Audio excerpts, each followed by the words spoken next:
राधे राधे बंधुओं व मेरी प्यारी बहनों, आपको हमारी YouTube चैनल पर आपका स्वागत है। आज हम आपको एक ऐसी कथा सुनाने जा रहे हैं जिससे आपकी सारी मनोकामनाएं पूरी होती हैं। सुख संपत्ति की कभी कोई कमी नहीं आती, माता लक्ष्मी की पूरी कृपा मिलती है। अगर आपने ये 11 गुरुवार कर लिए तो आपसे बड़ा इस दुनिया में माला माल कोई नहीं हो सकता। ये कथा माँ लक्ष्मी को बेहद प्रिय है। भारतवर्ष के सौराष्ट्र देश में द्वापर युग की यह कहानी है। सौराष्ट्र देश में भद्रश्रवा नाम के राजा थे।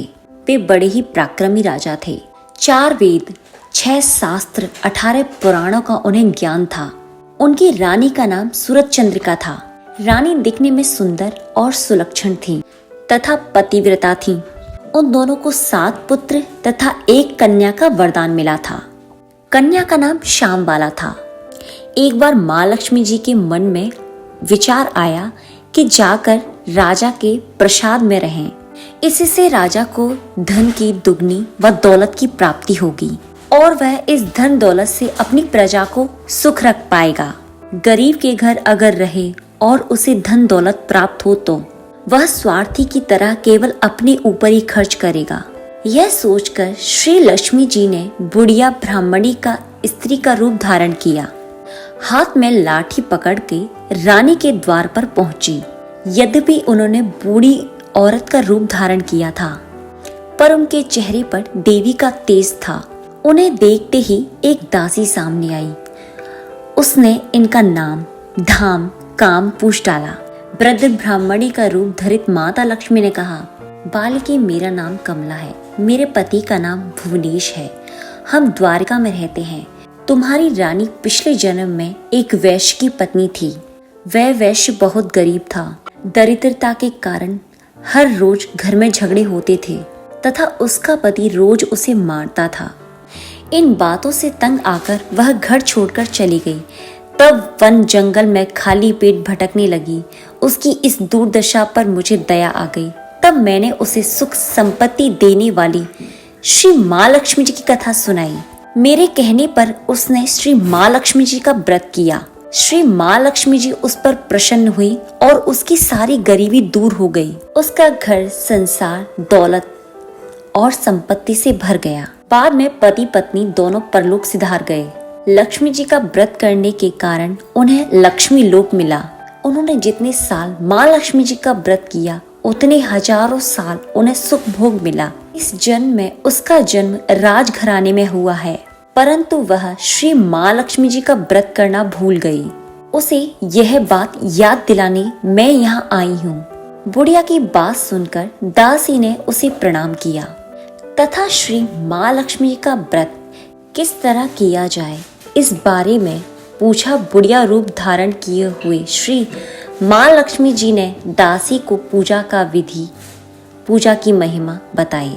इसके बाद वह दासी माता को प्रणाम कर रानी को बताने अंदर चली गई। राज वैभव में रहते हुए रानी को अपने ऐश और आराम पर बहुत ज्यादा घमंड था। संपत्ति तथा अधिकार की वजह से वह उत्तम हो गई थी। दासी द्वारा बताई गई बुढ़िया की बातें सुनकर वह आग बबूला होकर राजद्वार पर आ गई। बुढ़िया रूपी माँ लक्ष्मी पर बरस पड़ी। उसे यह मालूम नहीं था कि श्री माँ लक्ष्मी जी बुढ़िया का रूप धारण करके उसके द्वार तक आई हैं। परंतु रानी का इस तरह रूखा बर्ताव तथा अपमान अनादर देखकर माता ने वहां ठहरना ठीक न समझा। वह वहां से चल पड़ी। उसी राह में उन्हें राजकुमारी श्यामबाला मिली। उन्होंने श्यामबाला को सारी बातें बताई। श्यामबाला ने अपनी ओर से श्री माँ लक्ष्मी जी से क्षमा मांगी। माता को उस पर दया आ गई। उन्होंने श्यामबाला को श्री माँ लक्ष्मी व्रत के बारे में बताया। उस दिन अगन मार्गशीर्ष माह का पहला गुरुवार था। श्यामबाला ने परम श्रद्धा से श्री माँ लक्ष्मी जी का व्रत रखा। फलस्वरूप राजा सिद्धेश्वर के सुपुत्र मालाधर से उसका विवाह हुआ। वह धन दौलत ऐश्वर्य वैभव से माला माल हो गई। पति के साथ ससुराल में आनंद से दिन बिताने लगी। इधर श्री माँ लक्ष्मी जी का रानी पर प्रकोप हुआ। फलस्वरूप राजा भद्रश्रवा का राज्य एवं राज कारोबार नष्ट हो गया। यहाँ तक कि खाने के लाले पड़ गए। ऐसी हालत में एक दिन रानी ने राजा से निवेदन किया, हमारा दामाद इतना बड़ा राजा है, धनवान है, ऐश्वर्यशाली है, क्यों ना उसके पास हमें जाना चाहिए और अपना हाल उसे बताना चाहिए। वह जरूर ही हमारी मदद करेंगे। इस बात पर राजा भद्रशबा दामाद के पास रवाना हुए। राज में पहुंचकर एक तालाब के किनारे थोड़ी देर विश्राम लेने के लिए ठहरे। तालाब से लेते आते जाते दास दासियों ने उन्हें देखा। उन्होंने विनम्रता से उनकी पूछताछ की। जब उन्हें यह मालूम हुआ कि वह रानी श्यामबाला के पिता हैं, तो दौड़ते हुए जाकर उन्होंने रानी को सारी बात बताई। रानी ने दासी के हाथ पत्र भेजकर अपने पिता का ठाट बाट से स्वागत किया और 56 प्रकार के आदर और सम्मान से उनको भोजन करवाया। जब वह लौटने लगे तो सोने की मोहरों से भरा हुआ घड़ा उनको दिया। राजा भद्रशबा जब वापस लौटे तो उन्हें देखकर रानी सूरज चंद्रिका खुश हुई। उन्होंने सोने की मोहरे से भरा घड़ा का मुंह खोला। जैसे ही उन्होंने घड़े के अंदर देखे तो सोने की जगह उन्हें कोयले भरे मिले। यह सब श्री माँ लक्ष्मी जी के प्रकोप से हुआ। इस प्रकार दूर दशा में कई दिन बीत गए। इस बार रानी स्वयं अपनी कन्या के पास गई। वह दिन अग्नह माह का अंतिम गुरुवार था। श्यामबाला ने श्री माँ लक्ष्मी जी का व्रत किया, पूजा की, अपनी माता से भी व्रत करवाया। इसके बाद रानी अपने घर आई। श्री माँ लक्ष्मी जी का व्रत रखने से उसे फिर से अपना राजपाट, धन दौलत, ऐश्वर्य प्राप्त हुआ। वह फिर से सुख शांति आनंद में जीवन बीतने लगा।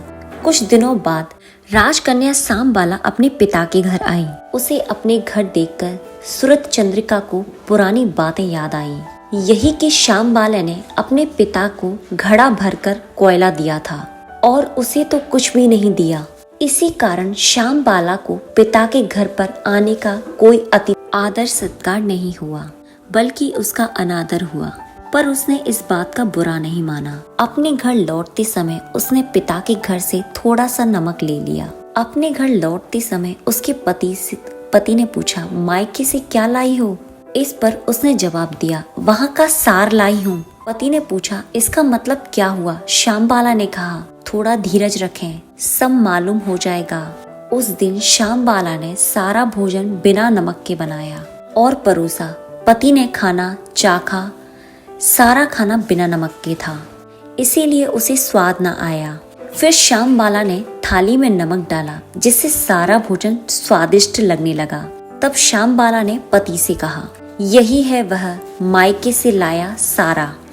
पति को उसकी बात सही लगी। फिर वे दोनों हंसी मजाक करते हुए भोजन करने लगे।